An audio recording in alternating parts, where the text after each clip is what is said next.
राम, जय श्री बालाजी महाराज, जय माता की। जैसा कि आप जानते हो कि गुप्त नवरात्रि के 9 दिन और हनुमान जी होंगे आपसे हमेशा के लिए प्रसन्न। क्या कर सकते हो आप गुप्त नवरात्रि में ऐसा कार्य जिससे दादा वीर बजरंगी की शक्ति आपको प्राप्त होने लग जाए, उनकी कृपा आपको प्राप्त होने लग जाए और वो अपने बच्चे से उतना ही प्रसन्न होएं जितना हम उन्हें प्रसन्न करना चाहते हैं। हमारा सारी जिंदगी हम यही कार्य करते हैं कि भगवान हमसे प्रसन्न रहें, भगवान हमसे खुश रहें। और किस प्रकार से हम अपने देवता को प्रसन्न कर सकते हैं? मात्र गुप्त नवरात्रि में।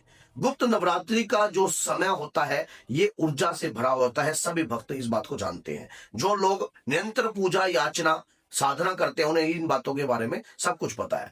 और अगर आप ये वीडियो देख रहे हो तो इस वीडियो को देखकर छोड़ना मत, इसे लाइक करना, चैनल को सब्सक्राइब करना, 10 लोगों को जरूर शेयर करना, ताकि जो भी भक्त हनुमान जी की भक्ति कर रहे हैं और वो अगर गुप्त नवरात्रि में ये कार्य कर देते हैं तो स्वयं हनुमान जी उनसे प्रसन्न होंगे और ये उनकी पूजा हनुमान जी तक 101% लगेगी।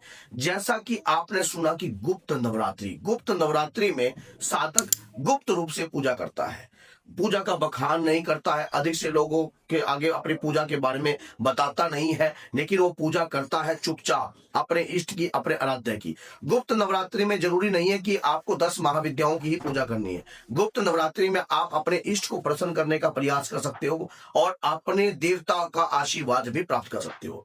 आपने क्या करना है? अगर आपको लगता है कि आपके ऊपर तंत्र है, अगर आपको लगता है कि आपके ऊपर कोई क्रिया करने वाला व्यक्ति है, अगर ऐसा लगता है कि कोई व्यक्ति आपसे विद्रोह करता है और वो शत्रु भाव अपने मन में धारण करे बैठा है, तो एक कार्य मेरे कहने से गुप्त नवरात्रि में जरूर कर दीजिए।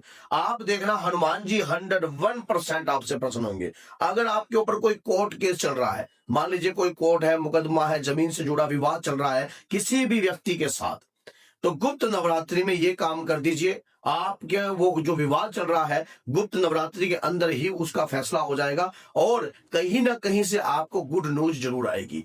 ऐसा कौन सा कार्य है जो गुप्त नवरात्रि में मात्र 9 दिन में करने से आपके ऊपर कृपा हो सकती है? सबसे पहली बात, हनुमान जी को प्रसन्न करने के लिए हम सदैव ही प्रयास करते हैं। हनुमान जी प्रसन्न किस चीज से होते हैं?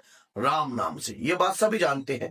अगर गुप्त नवरात्रि के अंदर हम परिवार में जितने भी हमारे सदस्य हैं सभी बारी बारी से रात्रि के समय पे एक गाय के देसी घी से दीपक लगाकर, लंबी लेटी बाती का लगाना, दीपक खड़ी बाती का मत लगाना, लेटी बाती का दीपक लगाकर और पान के पत्तों पर उस दीपक को सजाकर अगर हम रामायण का पाठ करें। अब आप कहोगे इसमें कौन सी बड़ी बात है, रामायण का पाठ तो हम करते हैं। मैं आपको बता दूं कि एक पीले रंग का आसन विराज कीजिए, उस पे अक्षत रखिए, आप रामायण का पाठ कीजिए और 9 दिनों का संकल्प लेकर कि मैं 9 दिन तक रामायण का पाठ करूंगा और 10वें दिन एक ऐसा कार्य करूंगा जिससे हनुमान जी स्वयं आकर इस पूजा से प्रसन्न होकर मुझे दर्शन दे देंगे। ऐसा कौन सा कार्य करोगे आप?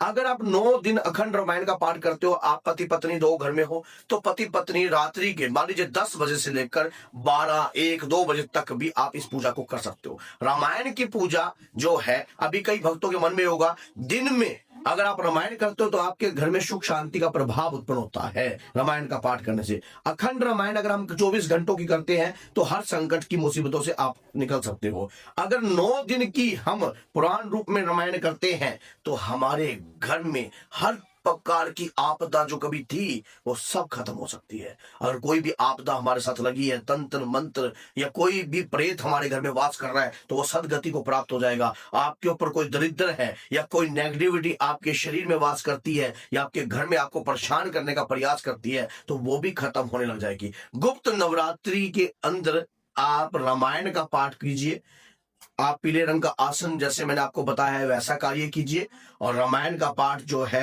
राम स्तुति के साथ कीजिए। और एक थोड़ा सा आपने सामान लेना है, जैसे कि आपने लेना है क्या? सिंदूर। सिंदूर चढ़ाने से हनुमान जी सदैव प्रसन्न होते हैं और सिंदूर अगर हनुमान जी को अर्पण किया जाए तो आपके ऊपर किसी भी प्रकार का कष्ट नहीं रहता, कोर्ट कचहरी का केस नहीं होता, लड़ाई झगड़ा मर्डर का केस या कुछ भी अगर चल रहा होता है वो रुक सकता है। 9 के 9 दिन आपने अपने ऊपर से 7 वार कर प्रभु राम का एक विग्रह ले लेना, उनके सामने एक स्वरूप, उनके सामने ये सिंदूर अर्पण कर देना। और उसके बाद हनुमान जी का भी एक बैठा हुआ जिसमें हनुमान जी ध्यान मुद्रा में हो या फिर हाथ जोड़कर बैठे हो या फिर राम जी का दरबार, राम दरबार भी लेकर आप पूजा कर सकते हो। रामायण का पाठ करना शुरू कर दीजिए। रामायण का पाठ करते हुए एक मंत्र मैं आपको दे रहा हूं, इस मंत्र का गुणगान करना आप 11 माला साथ में इस पाठ का, जैसे आप कर लेते हो 2 अध्याय 3 अध्याय 4 अध्याय 5 अध्याय, 9 दिन तक आपको ये पूर्ण करना है पाठ। 9 दिन तक आपको ये पाठ पूर्ण करना है। जिस दिन आपके ये पाठ पूर्ण हो जाता है उसके बाद शुरू में कोई विधि विधान किसी प्रकार का नहीं है, कोई ये नहीं है आप सात्विक तौर पर पूजा कर रहे हो, आपका 1% का भी नुकसान नहीं है। गुप्त नवरात्रि में करी हुई पूजा वो समय ऊर्जावान है, उसमें ये नहीं है कि आप कोई ऐसा कार्य हो। और जब आप रामायण का पाठ करते हो और दादा वीर बजरंगी, देखो दिन में तो दुनिया करेगी, दिन में करती दुनिया, मंदिरों में भी होता है, हर जगह होता है।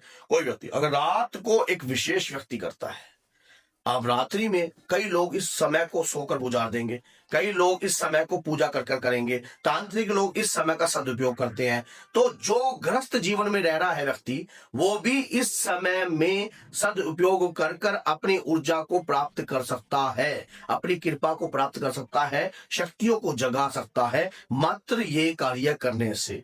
जब आप इस प्रकार का कार्य करते हो, ऊर्जा स्वयं आपको दर्शन देती है, आपके ऊपर जो है आशीर्वाद आपको प्रदान करती है। आप कीजिए, जब 9 दिन आपकी अखंड रामायण पूर्ण हो जाए उसके बाद जो अपने सिंदूर आपका बचा है उस अखंड रामायण का एक हवन कर लेना, पंच मेवाओं के साथ हवन कर कर आपने उसके बाद जो है जो सिंदूर बचा है हनुमान जी को उस सिंदूर से चोला अर्पण कर देना। इतना सा कार्य कर दीजिए, हनुमान जी आपके ऊपर कृपा हृदयक रूप में रहेंगे सदैव। 101% कहता हूं मैं आपको, क्योंकि गुप्त नवरात्रि में लोग सो रहे होंगे, लोग तंत्र विद्या कर रहे होंगे, लोग अपनी विद्याओं को जगाने का प्रयास कर रहे होंगे, अपने मंत्र को सिद्ध करने का प्रयास कर रहे होंगे। और आप क्या कर रहे हो, अपने अंदर सोच के देखना, हनुमान जी की अटूट भक्ति, रामायण का पाठ हनुमान जी की ही भक्ति है, क्योंकि राम नाम से अति प्रिय है उन्हें, राम नाम जो है अति प्रिय है सभी सुखों से, क्योंकि राम नाम से ही उनका तेज है, राम नाम से उनका नाम है, और राम काज करने के लिए ही वो कलयुग में विराजमान है। ये बात याद रखना। और आप क्या दे रहे हो गुप्त नवरात्रि में, गुप्त नवरात्रि में आप क्या दे रहे हो, राम नाम। जब राम नाम वो सुनेंगे तो आपसे अत्यंत प्रसन्न होंगे, और उसके बाद आपके ऊपर अगर कोई कष्ट दिक्कत समस्या रहती है तो हनुमान जी स्वयं उसका हल करेंगे।